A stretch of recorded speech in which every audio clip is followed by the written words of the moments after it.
جیسے لوگ دعوت کھا کے آخر میں خلال کر رہے ہوتے ہیں نا، تو اس طرح کر رہا تھا وہ۔ تو کبھی بھی کوئی کام کرنے سے پہلے نا سوچنا چاہیے اس کے سائیڈ ایفیکٹ کیا ہوں گے۔ تو جانور پر احسان ضرور کریں، اگر کسی عذاب میں، مصیبت میں، بھوک پیاس میں تو آپ اس کا خیال کریں، اور ظلم سے بچیں۔ جیسے کہ یہ بھی ایک ظلم ہے کہ جانور کی میں جو ماں ہے اس کو بچوں سے الگ کر دینا، یہ بھی ظلم ہے، یہ بھی جائز نہیں ہے۔ یہاں کچھ دن پہلے ہم نے دیکھا کہ بلی کے اتنے 2-2 3-3 دن کے بچے دھوپ میں پڑے ہوئے ہیں۔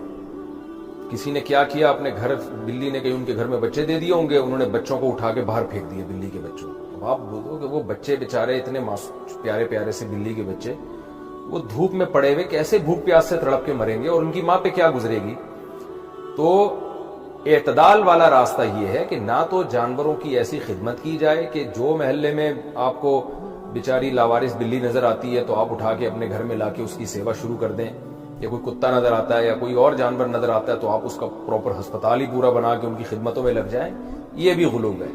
اور یہ بھی ایک طرف غلو ہے کہ ماں کو بچوں سے الگ کیا جائے، یا جانور کو بھوکا پیاسا اور تڑپتا دیکھا جائے اور اس کو پھر بھی اس کے سامنے کچھ نہ ڈالا جائے، یہ دوسری انتہا۔